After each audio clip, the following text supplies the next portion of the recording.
చంద్రబాబు నాయుడు వీళ్ళందరితో కూడా ఉమ్మడి సముడు పెట్టిస్తా ఉన్నప్పుడు ప్రజలంతా కూడా ఏం ఆశించారు వీళ్ళ దగ్గర నుంచి? ప్రధానమంత్రి వస్తా ఉన్నాడు, అమిత్ షా పడతా ఉన్నాడు, చంద్రబాబు నాయుడు పక్కన కూర్చోబెట్టుకొని వీళ్ళందరితో సభలు పెట్టిస్తా ఉన్నారు కదా. మరి వీరందరి దగ్గర నుంచి ప్రజలందరూ ఏం ఆశించారు? ప్రజలందరూ కూడా 10 ఏళ్ల క్రితమే మనకు రావాల్సిన ప్రత్యేక హోదా కనీసం ఇప్పటికైనా కూడా వీళ్ళు ఇస్తారేమో, ఈ మాట వాళ్ళ నోట్లో నుంచి వస్తుందేమో అని ప్రజలందరూ ఎంతో ఆశగా ఎదురు చూశారు. కానీ ఈ ప్రకటన చేస్తారేమో అని చెప్పి ఎదురు చూసిన ప్రజలు నిరాశ మిగిలింది. ప్రజలకు, రాష్ట్ర ప్రజలకు కావాల్సిన ఒక్క మాట కూడా మాట్లాడకుండా చంద్రబాబు నాయుడికి ఏం కావాలి, దత్తపుత్రుడికి ఏం కావాలి, వదినమ్మకి ఏం కావాలి, దుష్ట చతుష్టయానికి ఏం కావాలి అని వీళ్లకు సంబంధించిన మాటలు మాత్రమే మాట్లాడి మన మీద 4 రాళ్లు వేసి మొన్నటిదాకా ఇదే చంద్రబాబును, అదే మోడీ గారు ఇంతటి అవినీతిపరుడు దేశ చరిత్రలో ఎవడు ఉండడు అని చెప్పిన అదే నోటితోనే ఇదే చంద్రబాబును పొగిడి, వాళ్ళ కూటమిలో చేరినందుకు పొగిడి వెళ్ళిపోయాడు ఇదే మోడీ గారు. ఇది ఎన్డీఏ ఏపీ ఎజెండా. దీనివల్ల రాష్ట్రంలో మన రైతులకు కానీ, రాష్ట్రంలో మన అక్క చెల్లెమ్మలకు కానీ, రాష్ట్రంలో మన అవ్వాతాతలకు కానీ, రాష్ట్రంలో మన పిల్లలకు కానీ, మన సామాజిక వర్గానికి కానీ, ఏ ఒక్క సామాజిక వర్గానికి కానీ, ఏ ఒక్కరికి అయినా కూడా ఏమి లాభం జరిగింది అని ఈ సందర్భంగా నేను మిమ్మల్ని అందరి సమక్షంలో అడుగుతా ఉన్నా. మరో వంక మీ బిడ్డ ఉన్నాడు, మరో వంక మీ జగన్ ఉన్నాడు. మీ బిడ్డ మీ జగన్ ఏం చెప్తా ఉన్నాడు? 5 ఏళ్ల క్రితం నేను ఇదిగో నా మేనిఫెస్టో అని చెప్పి నేను ఇచ్చాను.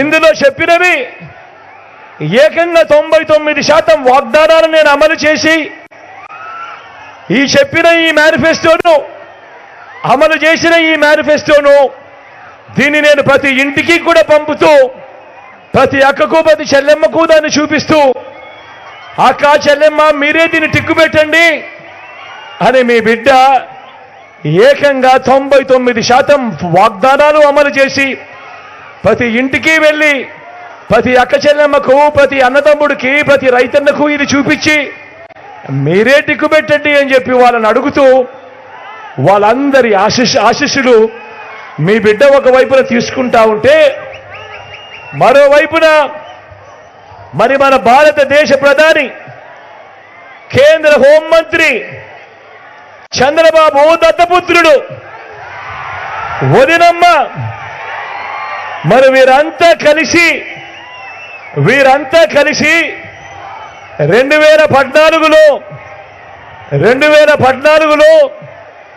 వీళ్ళు ఇచ్చిన మేనిఫెస్టోను వీళ్ళు కూడా చూపించి, ఇదిగో అప్పట్లో మేము ఇచ్చిన మేనిఫెస్టోను, ఇదిగో ఇవన్నీ కూడా మేము చెప్పాము, ఈ మేనిఫెస్టోయే కాకుండా ముఖ్యమైన హామీలు అన్నట్టు మా ఫోటోలతో చంద్రబాబు నాయుడు స్వయాన సంతకం పెట్టి ఈ మాదిరిగా చంద్రబాబు ప్రతి ఇంటికి పంపించాడు. ఈ మాదిరిగా చంద్రబాబు పంపించిన సంతకం పెట్టి మా ఫోటోలు పెట్టి చంద్రబాబు మా ఇంటికి పంపించాడు, మీ ప్రతి ఇంటికి పంపించాడు.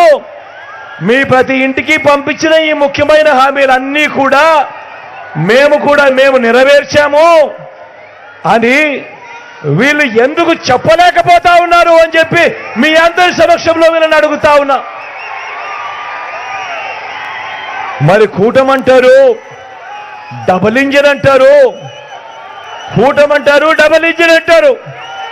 మరి 2014లో ఇదే ముగ్గురు కలిసి చంద్రబాబు సంతకం పెట్టి ఇంటింటికి పంపించిన పాంఫ్లెట్, ఇంటింటికి పంపించిన వాళ్ళ మేనిఫెస్టోలోని ముఖ్యమైన అంశాలకు వాళ్ళు దానినే చేయకపోతే, అందులో చెప్పిన ఏ ఒక్కదాన్ని చేయకపోతే ఇక వీళ్ళు డబుల్ ఇంజను అని చెప్పి ఎందుకంటా ఉన్నారు అని చెప్పి ఇదే సందర్భంలో మీ అందరి సమక్షంలో అడుగుతా ఉన్నా.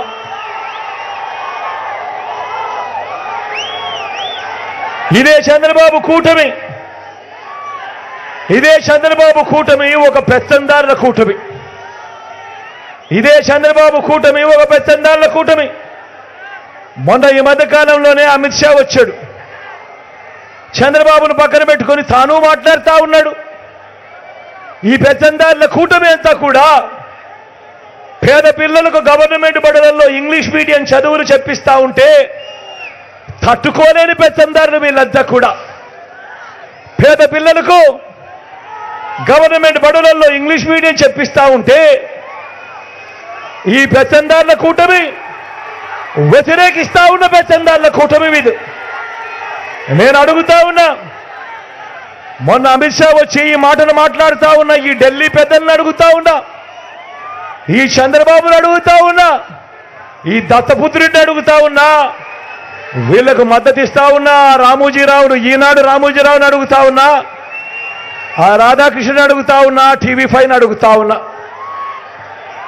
వీళ్ళందరినీ అడుగుతా ఉన్నా, అయ్యా మీ పిల్లలు, మీ మనవళ్ళు, మీ వాళ్ళల్లో ఏ ఒక్కరైనా కూడా ఇంగ్లీష్ మీడియం బడులలో కాకుండా తెలుగు మీడియంలో కానీ లేదా మీ స్థానిక భాషలో కానీ మీ మనవళ్ళు, మీ పిల్లలు ఎవరినైనా మీరు చదివిస్తా ఉన్నారా అని ఇదే సందర్భంగా అడుగుతా ఉన్నా. పేదలకు వేరే మీడియం అట, మన గవర్నమెంట్ బడులలో పిల్లలకు మాత్రం తెలుగు మీడియం అట. కానీ వారి పిల్లలకు, వారి మనవళ్లకు మాత్రం, ఇలాంటి వారికి మాత్రం వేరే చదువులట, వేరే విధానమట. నేను అడుగుతా ఉన్నా, ఇటువంటి భావజాలం, ఇటువంటి పెత్తందారీ భావజాలంతో ఇలాంటి వాళ్ళు ప్రజల ముందుకు వచ్చి మాకు ఓటు వేయండి అని చెప్పి ఇలాంటి వారు అడుగుతా ఉన్నారు అనంటే, ఇలాంటి వారికి రేపొద్దున ఓటు వేస్తే పేద పిల్లలు గవర్నమెంట్ బడులలో చదువుతా ఉన్న పిల్లలకు ఏ ఒక్కరికైనా కూడా ఇంగ్లీష్ మీడియం వీళ్ళు నేర్పుతారా అని ఇదే సందర్భంగా నేను మిమ్మల్ని అడుగుతా ఉన్నా. ఆలోచన చేయమని అడుగుతా ఉన్నా. ఈ రూపం మార్చుకున్న అంటరానితనం మీద మనం చెయ్యాల్సిన యుద్ధం ఇంకా ఎంత ఉందో ఒక్కసారి గుర్తుపెట్టుకోమని కోరుతా ఉన్నా.